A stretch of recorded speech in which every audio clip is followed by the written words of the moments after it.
எண்ணற்ற ரசிகர்களின் உற்ற நாயகனாக உலா வருபவர் லியோ என்று அழைக்கப்படும் லயனல் மெஸ்ஸி.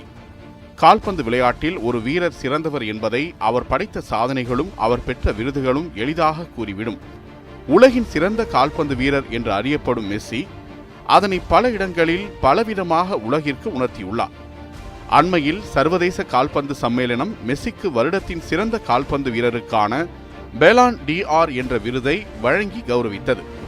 இந்த விருது மெஸ்ஸிக்கு புதிதல்ல. மெஸ்ஸி ஏற்கனவே இந்த விருதை 5 முறை பெற்றிருந்தாலும் இந்த முறை அவருக்கு மிகப்பெரிய கௌரவத்தை பெற்று தந்துள்ளது. சமகாலத்தில் மெஸ்ஸியின் பரம போட்டியாளராக ரசிகர்களால் பார்க்கப்படும் கிறிஸ்டியானோ ரொனால்டோ பேலான் டிஆர் விருதை 5 முறை வென்றுள்ள நிலையில் தற்போது அவரை முந்திக்கொண்டு தனது ரசிகர்களை குதூகலப்படுத்தியுள்ளார் மெஸ்ஸி. கால்பந்தில் உலகக்கோப்பை, சாம்பியன்ஸ் லீக் உட்பட பல்வேறு முக்கிய லீக் தொடர்களில் பங்கேற்றுள்ள லியோனல் மெஸ்ஸி இதுவரை 600க்கும் அதிகமான கோல்களை அடித்து சாதனை படைத்துள்ளார். அர்ஜென்டினா அணிக்காகவும் கிளப் போட்டிகளில் பார்சிலோனா அணிக்காகவும் அளப்பெரிய பங்களிப்பை அளித்துள்ள மெஸ்ஸி தொடர்ந்து கால்பந்து விளையாட்டின் சரித்திர நாயகனாக வலம் வந்து கொண்டிருக்கிறார். 1995ஆம் ஆண்டில் இளம் பாலகனாக கால்பந்து கிளப்பில் விளையாடத் தொடங்கிய மெஸ்ஸி தற்போது அர்ஜென்டினா மற்றும் பார்சிலோனா எஃப்சி கிளப்பின் தவிர்க்க முடியாத வீரராக திகழ்கிறார். 1987ஆம் ஆண்டு ஜூன் 24ஆம் தேதி பிறந்த மெஸ்ஸி குழந்தை பருவத்திலேயே கால்பந்தில் தனித்துவம் மிக்க விளையாட்டு திறன் கொண்டிருந்தார். அவரது தந்தையே கால்பந்து பயிற்சி வழங்கினார். இருப்பினும் அவரது ஆட்டத்திறன் மென்மேலும் மெருகேறுவதை அறிந்த அவரது தந்தை மெஸ்ஸியை விட மூத்தவர்களுடன் அவரை விளையாட வைத்தார். தோற்றத்தில் வளர்ச்சி குறைவாக இருந்ததை மற்றவர்கள் குறைபாடாக கருதிய சமயத்தில் அதையே தனது ஆட்டத்திறனுக்கு பக்கபலமாக மாற்றினார் மெஸ்ஸி. களத்தில் எவ்வளவு திறன் வாய்ந்த டிஃபெண்டர்கள் இருந்தாலும் மெஸ்ஸியின் காலசைவுகள் யாராலும் கணிக்க முடியாததாக இருந்தது. தனது 2 சகோதரர்கள் மற்றும் நண்பர்களுடன் அர்ஜென்டினாவின் ரோசேரியோ நகரில் விளையாடி வந்த மெஸ்ஸிக்கு குழந்தை பருவத்திலேயே அவர் சற்றும் எதிர்பாராத வாய்ப்பு கிட்டியது. அர்ஜென்டினாவின் பழமை வாய்ந்த கிளப்பான நூவல் ஓல்ட் பாய்ஸ் கிளப்பின் ஜூனியர் அணிக்காக விளையாட மெஸ்ஸி ஒப்பந்தம் செய்யப்பட்டார்.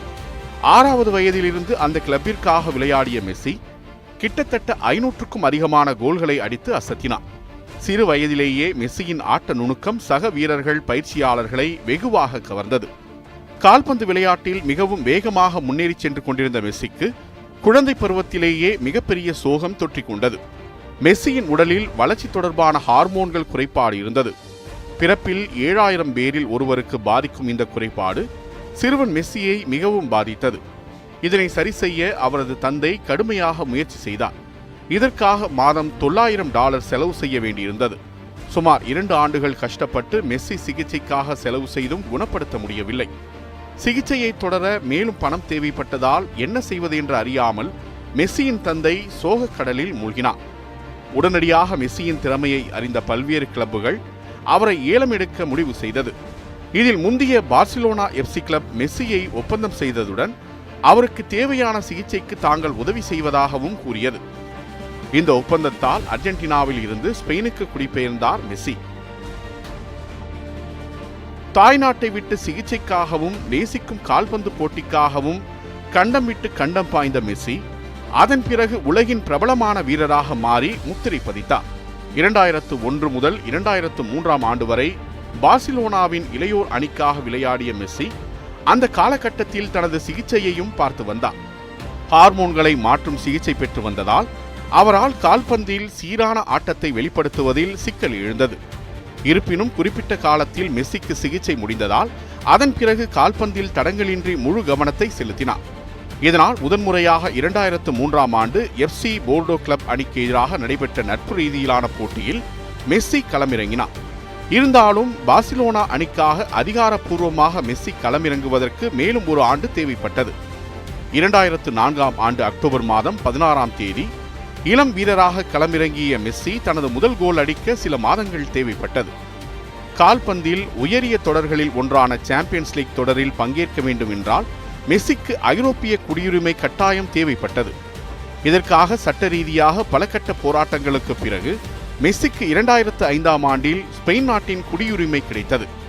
இதன் பின்னர்தான் முதன்முறையாக பார்சிலோனா அணிக்காக 2005ஆம் ஆண்டு சாம்பியன்ஸ் லீக் சீசனில் மெஸ்ஸி அறிமுகமானார். 2005ஆம் ஆண்டில் பார்சிலோனாவில் ரொனால்டினோ என்ற ஜாம்பவான் இடம்பெற்றிருந்தார். இந்த காலகட்டத்தில் ரொனால்டினோ உச்சக்கட்ட ஃபார்மில் இருந்ததோடு கால்பந்தின் அசாத்திய வீரராகவும் திகழ்ந்தார். போட்டி விறுவிறுப்பாக நடந்த சமயத்தில் ரொனால்டினோ பந்தை லாவகமாக மெஸ்ஸியை நோக்கி காலால் தள்ள, அதனை மெஸ்ஸி சரியாக பயன்படுத்தி கோல்கீப்பருக்கு தலைக்கு மேலே தூக்கி அடித்து அதனை கோலாக மாற்றினார். மெஸ்ஸியின் கால்பந்து வாழ்க்கையில் முதல் மைல்கல்லாக அமைந்தது இந்த கோல். இந்த கோலை அடித்தவுடன் மைதானத்தில் இருந்த ஒட்டுமொத்த பார்சிலோனா ரசிகர்கள் கோஷங்களை எழுப்பி மகிழ்ச்சியை வெளிப்படுத்த, மெஸ்ஸியோ பால்வடியும் முகத்தில் சிரிப்பை வெளிப்படுத்தி தனது ஆஸ்தான வீரரான ரொனால்டினோவின் தோளில் ஏறி மைதானத்தில் சந்தோஷத்தில் திளைத்தார். மெஸ்ஸியில் பார்சிலோனா பயணத்தில் அவருக்கு மிகவும் பக்கபலமாக இருந்தது அந்த அணியின் பயிற்சியாளராக இருந்த சார்லஸ் ரெக்ஸாவும் ரொனால்டினோவும் தான். குறிப்பாக மெஸ்ஸியை தனது இளைய சகோதரர் என சிலாகித்த ரொனால்டினோ, இவருக்கு மிகப்பெரிய எதிர்காலம் இருப்பதாகவும் கால்பந்து உலகில் பல சாதனைகள் இவருக்காக காத்திருப்பதாகவும் ரொனால்டினோ புகழ்ந்துரைத்தார். இளமை காலத்தில் ரொனால்டினோவின் ஆட்ட ஸ்டைலும் மெஸ்ஸியின் ஆட்ட ஸ்டைலும் வெவ்வேறாக இருந்தாலும் இவர்கள் இருவரையும் பார்சிலோனா ரசிகர்கள் ஒப்பிடத் தொடங்கினர். காரணம், கால்பந்தை டிஃபெண்டர்களிடம் இருந்து ஏமாற்றி அதனை லாவகமாக கடத்திச் செல்வதும், ஆட்டத்தில் அதீத கவனத்துடன் செயல்பட்டு பந்தை பாஸ் செய்வதோடு அதனை கோலாக மாற்றுவதிலும் இருவரும் வல்லவராக திகழ்ந்தனர். பார்சிலோனா அணிக்காக தனது கால்பந்து வாழ்க்கையை தொடங்கிய போது யாரிடமும் அவ்வளவாக பேசாமல் தனிமையை விரும்பினார். மேலும் ஹார்மோன் குறைபாட்டால் மிகவும் குள்ளமாக இருந்ததால் அவரை சக வீரர்களே கிண்டலடிக்க ஆரம்பித்தனர்.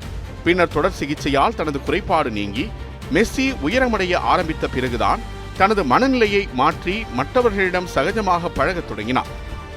கிளப் போட்டிகளில் மெஸ்ஸி கால் பதித்து வந்த சமகாலத்திலேயே தனது தாய்நாடான அர்ஜென்டினா அணிக்காகவும் மெஸ்ஸி முழு பங்களிப்பை அளித்து வந்தார். 2004ஆம் ஆண்டு ஸ்பெயின் குடியுரிமை பெற்ற சமயத்தில் மெஸ்ஸிக்கு மிகப்பெரிய முடிவெடுக்கும் நிர்பந்தம் ஏற்பட்டது. அது சர்வதேச அளவில் ஸ்பெயின் அணிக்காக கால்பந்து விளையாட வேண்டுமா அல்லது தாய்நாடான அர்ஜென்டினாவுக்காக விளையாட வேண்டுமா என்ற சூழல் ஏற்பட்டது. இதில் தனது தாய்நாட்டிற்காகவே விளையாட விரும்புவதாக அறிவித்தார் இளம் வயது மெஸ்ஸி. முதிர்ச்சி அடைந்த மனநிலையில் மெஸ்ஸி எடுத்த முடிவு அவருக்கு அர்ஜென்டினாவில் இளம் வயதிலேயே எண்ணற்ற ரசிகர்களை பெற்றுத் தந்தது. இதனால் 2005ஆம் ஆண்டு நடைபெற்ற உலக யூத் சாம்பியன்ஷிப் அணியில் அர்ஜென்டினா அணியின் கேப்டனாக மெஸ்ஸி களமிறங்கினார். இதில் அபார ஆட்டத்தை வெளிப்படுத்தி அர்ஜென்டினாவுக்கு கோப்பையை வென்று கொடுத்தார் மெஸ்ஸி. இதனையடுத்து அர்ஜென்டினா சீனியர் அணிக்கு தேர்வான மெஸ்ஸி அந்த ஆண்டே ஹங்கேரி அணிக்கு எதிராக நடைபெற்ற நட்பு ரீதியிலான போட்டியில் களம் கண்டார். மெஸ்ஸி அர்ஜென்டினா அணிக்காக சாதிக்க தொடங்கிய போது கால்பந்து விளையாட்டின் முடிசூடா மன்னனான மரடோனாவுடன் மெஸ்ஸியை ஒப்பிட்டு பேச தொடங்கினார்கள். மேலும் மரடோனா படைத்த சாதனைகளையும் மெஸ்ஸி படைப்பார் என்று புகழ்ந்து கூறப்பட்டார்.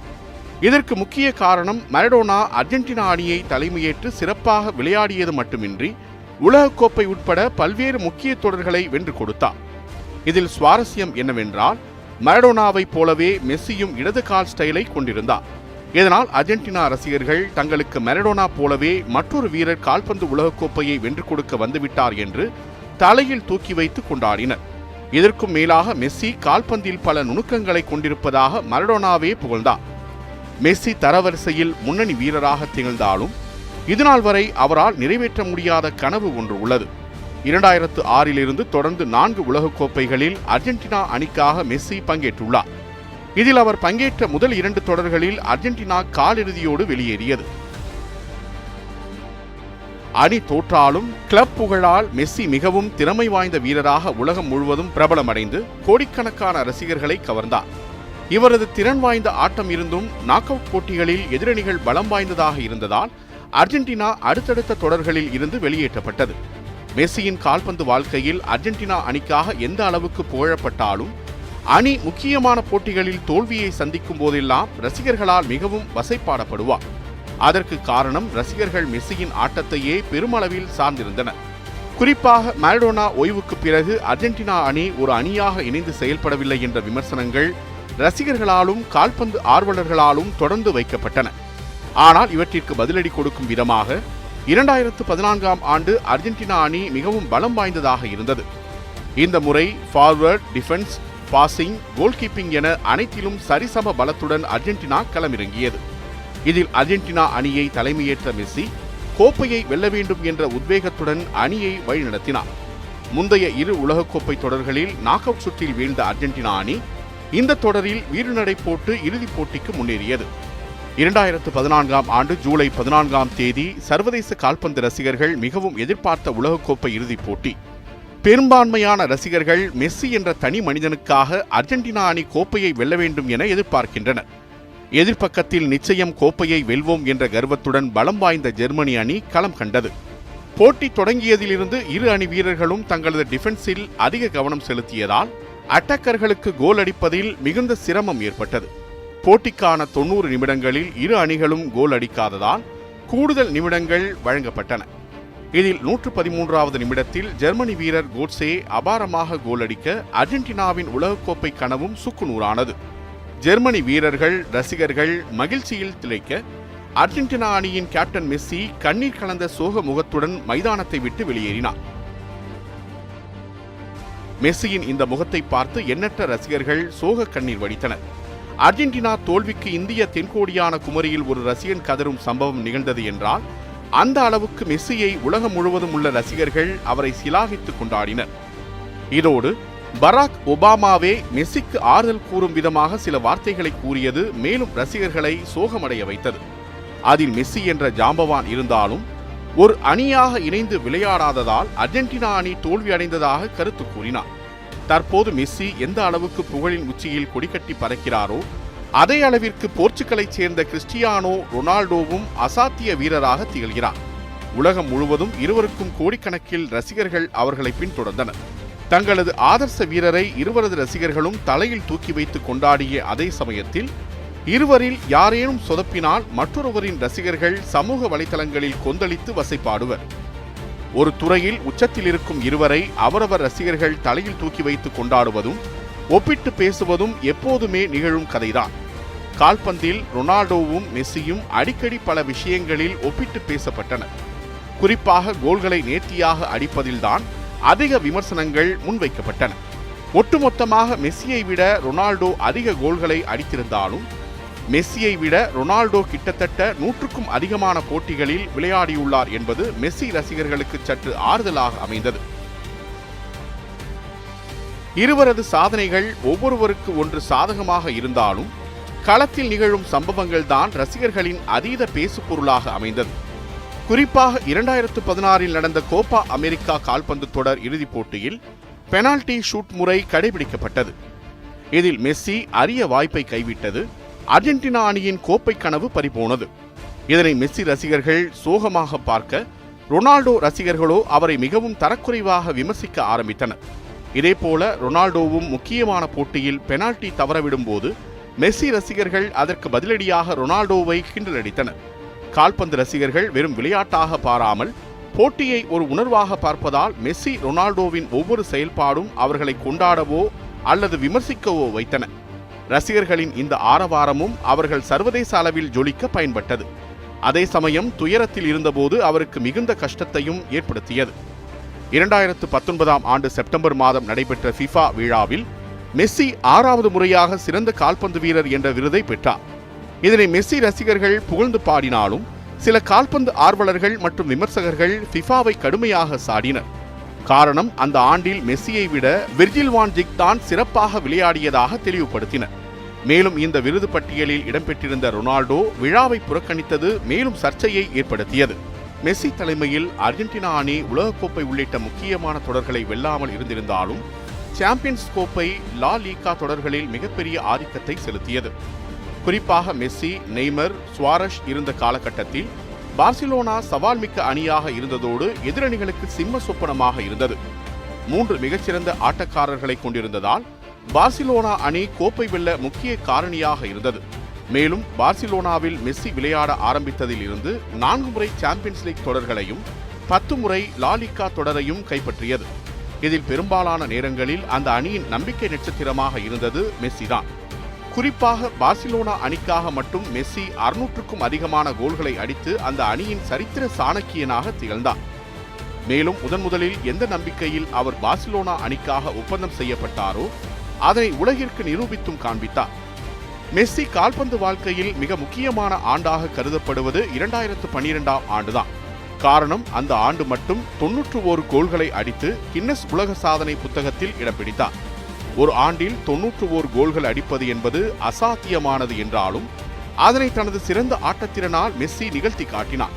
அர்ஜென்டினா அணிக்காக மட்டும் 130க்கும் அதிகமான போட்டிகளில் விளையாடியுள்ள மெஸ்ஸி 68 கோல்கள் அடித்து அசத்தியுள்ள மெஸ்ஸி அந்த அணி 2008ஆம் ஆண்டு பீஜிங்கில் நடைபெற்ற ஒலிம்பிக் தொடரில் சாம்பியன் பட்டம் வென்று ஒலிம்பிக் தங்கத்தை கைப்பற்றி அசத்தியது. அர்ஜென்டினா அணிக்காக மட்டும் 130க்கும் அதிகமான போட்டிகளில் விளையாடியுள்ள மெஸ்ஸி 68 கோல்கள் அடித்து அசத்தியுள்ளார். அந்த அணி 2008ஆம் ஆண்டு பீஜிங்கில் நடைபெற்ற ஒலிம்பிக் தொடரில் சாம்பியன் பட்டம் வென்று ஒலிம்பிக் தங்கத்தை கைப்பற்றி அசத்தியது. இதுவரை தேசிய சீனியர் அணிக்காக விளையாடியதில் மெஸ்ஸிக்கு கிடைத்த மிகப்பெரிய விருதாகவும் கௌரவமாகவும் இந்த தொடர் அமைந்தது. மெஸ்ஸிக்கும் அவர் ஜெர்சியில் உள்ள 10ஆம் நம்பருக்கும் இடையே சில ருசிகர பந்தம் உள்ளது. 10ஆம் எண் பார்சிலோனா கிளப்பில் மிகவும் திறமை வாய்ந்த வீரருக்கு வழங்கப்பட்டு வந்தது. மெஸ்ஸி பார்சிலோனா அணிக்காக களமிறங்கிய போது 19ஆம் நம்பர் ஜெர்சியை அணிந்திருந்தார். காரணம், அப்போது 10ஆம் நம்பர் ஜெர்சியை முதல்நிலை வீரரான ரொனால்டினோ அணிந்திருந்தார். அந்த கிளப்பை பொறுத்தவரை கிட்டத்தட்ட 5 ஆண்டுகளுக்கு ரொனால்டினோவின் ஆதிக்கம் இருந்ததால் அவர் விடைபெறும் வரை மெஸ்ஸிக்கு 10ஆம் நம்பர் ஜெர்சி கிடைக்கவில்லை. 2008ஆம் ஆண்டு ரொனால்டினோ பார்சிலோனாவில் இருந்து விலகிய பிறகு முதன்முறையாக மெஸ்ஸிக்கு 10ஆம் நம்பர் ஜெர்சி வழங்கப்பட்டது. ரசிகர்களால் அவரது ஆட்டம் எந்த அளவுக்கு புகழ்ந்து பேசப்படுகிறதோ அதே அளவுக்கு அவரது ஜெர்சி எண்ணையும் தங்களது பிடித்த எண்களாக மாற்றியுள்ளனர். மேலும் இந்தியாவில் ஏராளமானோர் கிரிக்கெட்டை பார்த்து வரும் சமயத்தில் கிரிக்கெட் ஜாம்பவானான சச்சினும் 10ஆம் நம்பர் ஜெர்சி அணிந்திருந்ததால் இருவரையும் ரசிகர்கள் ஒப்பிட்டு அந்தந்த போட்டியில் இவர்கள்தான் ஜாம்பவான்கள் என இன்று வரை ரசிகர்கள் சிலாகித்து கொண்டாடி வருகின்றனர். வாழ்க்கையில் பல வெற்றிகள் தோல்விகளை சந்தித்த மெஸ்ஸி 2017ஆம் ஆண்டு தனது நீண்ட நாள் தோழியான ஆண்டானெல்லா ரொக்குசேவை மணமுடித்தார். இவர்களுக்கு 2 மகன்கள், ஒரு மகள் பிறந்தனர். இதில் சுவாரஸ்யம் என்னவென்றால், மெஸ்ஸியின் மூத்த மகன் தியாகோ மெஸ்ஸி சிறு வயதில் இருந்தபோதே மெஸ்ஸியின் முதல் கிளப் அணியான நூவல் ஓல்ட் பாய்ஸ் அணி ஒப்பந்தம் செய்தது. இதற்கு காரணம் மெஸ்ஸி மீது அந்த கிளப் கொண்டிருந்த பற்றும் அவருக்கு செலுத்தும் மரியாதை என தெரிவிக்கப்பட்டது. மெஸ்ஸி வாழ்க்கையில் வளர்ச்சி ஹார்மோன் குறைபாட்டிற்கு பிறகு மெஸ்ஸிக்கு மீண்டும் மிகப்பெரிய சிக்கல் ஒன்று எழுந்தது. ஸ்பெயின் நாட்டிற்கு குடிபெயர்ந்த போது அவர் வரி ஏய்ப்பு செய்ததாக குற்றச்சாட்டு எழுந்தது. இதற்கு வரி விதிப்பு குறித்த முழு விவரம் தெரியாமல் நிலுவை வைத்ததாக மெஸ்ஸி தரப்பில் கூறப்பட்டாலும் அதனை அந்நாட்டு நீதிமன்றம் ஏற்கவில்லை. மேலும் தனது தந்தையுடன் சேர்ந்து இங்கிலாந்து, உருகுவே உள்ளிட்ட நாடுகளில் போலி நிறுவனங்களை தொடங்கியதாக ஆதாரங்கள் சமர்ப்பிக்கப்பட்டன. இந்த வழக்கில் பார்சிலோனா நீதிமன்றம் மெஸ்ஸிக்கும் அவரது தந்தைக்கும் 21 மாத சிறை தண்டனை வழங்க அதனை ஸ்பெயின் உச்சநீதிமன்றமும் உறுதி செய்து தண்டனையை மட்டும் 15 மாதங்களாக குறைத்தது. இந்த வழக்கு தொடர்ந்து நடைபெற்ற நிலையில் சில சட்ட நகர்வுகளால் சிறை செல்வதில் இருந்து மெஸ்ஸியை தவிர்க்க வைத்தது. பல வெற்றிகளை கண்டுள்ள மெஸ்ஸி 2015-2016ஆம் ஆண்டு நடைபெற்ற கோப்பா அமெரிக்க தொடர் அவரது வாழ்நாளில் மிகவும் மறக்க முடியாத தொடர்களாக அமைந்தது. இந்த 2 தொடர்களிலும் இறுதிப் போட்டிக்கு தகுதி பெற்ற அர்ஜென்டினா அணி அபாரமாக விளையாடியது. 2015ஆம் ஆண்டு நடந்த இறுதிப் போட்டியில் பெனால்டி ஷூட் அவுட்டில் சக வீரர்கள் கோலடிக்கும் வாய்ப்பை தவறவிட்டதால் அந்த ஆண்டு கோப்பையை கைவிட்ட அர்ஜென்டினா அடுத்த ஆண்டு நடைபெற்ற இறுதிப் போட்டியில் அணியின் கேப்டனான மெஸ்ஸியினாலேயே கோப்பையை கைவிட்டது. மிகவும் கடினமான நேரத்தில் பெனால்டி ஷூட் அவுட் அடிக்கச் சென்ற மெஸ்ஸி யாரும் எதிர்பாராத விதத்தில் கோல் அடிப்பதை தவறவிட்டார். இதனால் இந்த முறையும் கோப்பையை வெல்லாமல் போனது மெஸ்ஸிக்கு தனது கால்பந்து வாழ்க்கையையே வெறுக்க வைத்தது. போட்டி முடிந்தவுடன் கண்ணீருடன் விடைபெற்ற மெஸ்ஸி கால்பந்திலிருந்து ஓய்வு பெறுவதாக அறிவித்தார். காரணம், அவர் தலைமையேற்ற பிறகு அர்ஜென்டினா அணி எந்த கோப்பையையும் வெல்லவில்லை என்ற எதிர்மறை விமர்சனங்கள் முன்வைக்கப்பட்டன. மேலும் மெஸ்ஸி ராசி இல்லாத கேப்டன் என்று ரசிகர்களால் கடுமையாக விமர்சிக்கப்பட்டார். இதனால் ஓய்வு முடிவை அறிவித்த மெஸ்ஸி பிறகு சிறிது நாட்களில் தனது முடிவை மாற்றிக்கொண்டார். எப்போதுமே களத்தில் சாதுவாகவும் விளையாட்டில் கவனமாக இருக்கும் மெஸ்ஸி 2018ஆம் ஆண்டு நடந்த கோப்பா அமெரிக்கா தொடரில் தனது நிலையை மறந்து மிகவும் கோபமாக செயல்பட்டார். பிரேசில் அணிக்கு எதிரான போட்டியில் அர்ஜென்டினா அணிக்கு கிடைக்க வேண்டிய பெனால்டி வாய்ப்பை வழங்க மறுத்ததால் நடுவர்கள் மீது மெஸ்ஸி கோபப்பட்டார். இதனால் அந்த போட்டியில் தோற்று வெளியேறிய நிலையில் சிலி அணிக்கு எதிரான போட்டியிலும் நடுவர்கள் தவறான தீர்ப்பு வழங்கியதால் ஆத்திரமடைந்த மெஸ்ஸி தொடரை நடத்தும் சம்மேளனம் மிகப்பெரிய ஊழல் செய்ததாக பகிரங்கமாக குற்றம் சாட்டினார். இதற்காக மெஸ்ஸிக்கு அபராதம் விதித்ததோடு 3 மாதங்கள் அர்ஜென்டினா அணிக்காக விளையாட தடை விதிக்கப்பட்டது. பெரும்பாலும் களத்தில் சாதுவாக இருக்கும் மெஸ்ஸி இந்த முறை தனது நிலையை மீறி கோபப்பட்டார் என்றே கூறப்பட்டது. இதற்கு காரணம் அவர் தலைமையில் அர்ஜென்டினா அணி கோப்பையை கைப்பற்றாமல் இருந்ததே காரணம் என கால்பந்து ஆர்வலர்களால் கூறப்பட்டது. கால்பந்து போட்டியை தவிர யுனிசெஃப் அமைப்பின் தூதராகவும் சிறப்பு பதவிகளை வகித்து வருகிறார் மெஸ்ஸி. இளம் வயதிலேயே மெஸ்ஸி சமூக செயல்களில் ஈடுபட்டு வந்தார். மேலும் மெஸ்ஸி ஃபவுண்டேஷன் மூலமாக ஏழை மக்களின் கல்வியையும் சுகாதாரத்தை மேம்படுத்த தன்னால் முடிந்த பங்களிப்பை அளித்து வந்தார். இதோடு மட்டுமல்லாமல் உலகம் முழுவதும் நிகழ்ந்த இயற்கை சீற்றங்களுக்கு தனது ஃபவுண்டேஷன் மூலம் நிதி உதவி வழங்கினார். கிரிக்கெட்டில் எப்படி சச்சினை கடவுள் போல் கொண்டாடுகிறார்களோ அதேபோல் கால்பந்தின் கடவுள் என்றால் அது மெஸ்ஸி தான். அவரது சாதனை இன்னும் தொடரும். மரடோனா, பீலே, ரொனால்டோ, ரொனால்டினோ என பல ஜாம்பவான்கள் கால்பந்தில் சாதித்தாலும் மெஸ்ஸி எனும் மாயக்காரனின் சாதனைகள் மற்ற ஜாம்பவான்களை காட்டிலும் தனித்தே நிற்கும். கால்பந்து போட்டி எப்படி என்றும் அழியாதோ அதுபோன்று மெஸ்ஸியின் புகழும் காலம் கடந்து நிலைத்து நிற்கும் என உறுதியாக சொல்லலாம்.